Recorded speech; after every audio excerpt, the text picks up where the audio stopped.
سب سے پہلی چیز یہ سمجھنے کی کوشش کیجئے کہ یہ دنیا اللہ سبحانہ و تعالیٰ نے ایک خاص مقصد کے لیے بنائی ہے۔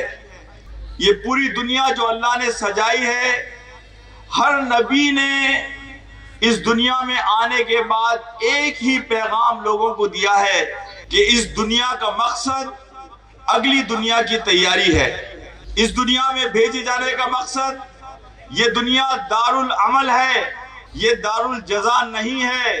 اس دنیا میں رہنے کا مقصد یہ ہے کہ تمہارا وہ عمل جو تم اس دنیا میں کرو گے، جو بیج تم اس دنیا میں بو گے، وہ اگلی دنیا میں کاٹو گے۔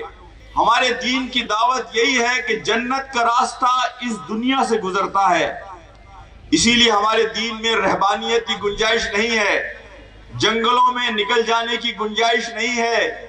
اس دنیا کو برتتے ہوئے، یہاں رہتے ہوئے، معاملات کرتے ہوئے، زندگی کی تمام نعمتوں سے فائدہ اٹھاتے ہوئے اپنے جنت کے اس سفر کو طے کرنا ہے اور اللہ رب العالمین کو راضی اور خوش کرنا ہے۔ یہاں میں ربیع بن عامر رضی اللہ تعالیٰ عنہ کی اس گفتگو کے حوالے سے کہ جو رستم کے دربار میں ربیع بن عامر رضی اللہ تعالیٰ عنہ کی گفتگو ہوئی تھی، کہ اس کی بنیاد پر بات کو آگے لے کر چلوں گا۔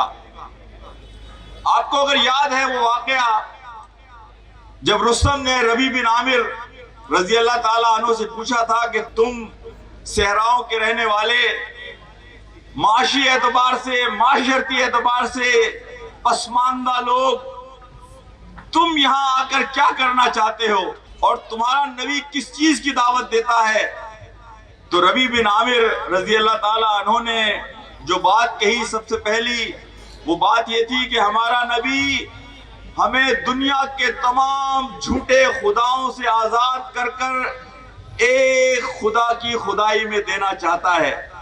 دیکھیں، ہمارے دین کا مقصد ہمیں آزاد کرنا ہے، ان تمام چینز کو توڑنا ہے کہ جو انسان کے لیے اس زندگی کو بوجھل بنا دیتی ہیں۔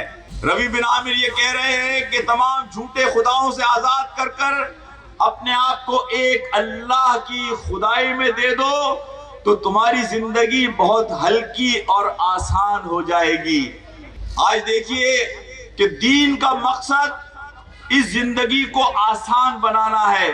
اسلام دین فطرت ہے، انسان کی فطرت یہ تقاضا کرتی ہے کہ وہ اللہ کی اطاعت و فرما برداری کرے۔ آپ کو زندگی میں کسی مرحلے پر بھی اگر دین بوجھل محسوس ہو رہا ہے تو اس کا مطلب یہ ہے کہ ہم نے دین کو سمجھنے میں غلطی کی ہے۔ آج ہم دیکھتے ہیں کہ ہم پتھروں کے خدا تو نہیں بناتے، لیکن ہماری زندگی میں جو بے سکونی ہے اس کی وجہ یہ ہے کہ ہم نے اپنے نئے خدا تراش لیے ہیں۔ کسی نے کیریئر کا خدا تراش لیا، کسی نے معیار زندگی کا خدا تراش لیا، کسی نے لوگ کیا کہیں گے کا خدا تراش لیا، کسی نے لوگوں کو خوش کرنے اور خوش رکھنے کا خدا تراش لیا، کسی نے خواہشوں کا خدا تراش لیا۔